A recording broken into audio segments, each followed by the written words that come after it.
Team India జట్టులో స్థానం కోసం ఎదురు చూస్తున్న wicket keeper batter Ishan Kishan గట్టిగానే కసరత్తులు చేస్తున్నాడు.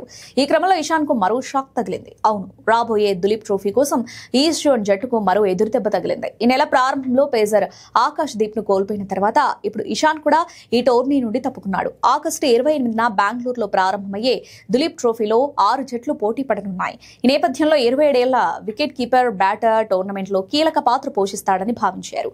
ముఖ్యంగా ఫిట్నెస్ నిరూపించుకుని మళ్లీ జట్టులోకి వస్తాడు అనుకున్నారు. కానీ మరోసారి టోర్నీకి దూరమయ్యాడు. ఇక కిషన్ ను పక్కన పెట్టడంతో బెంగాల్ కు చెందిన అభిమన్యు ఈశ్వరన్ ఇప్పుడు జట్టు బాధ్యతలు స్వీకరించనున్నాడు.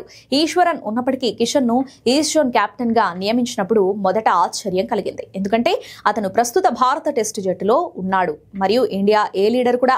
కానీ ఇషాన్ ను కెప్టెన్ గా ఎంచుకున్నారు. ఇప్పుడు మళ్లీ అభిమన్యు పగ్గాలు చేపట్టబోతున్నాడు.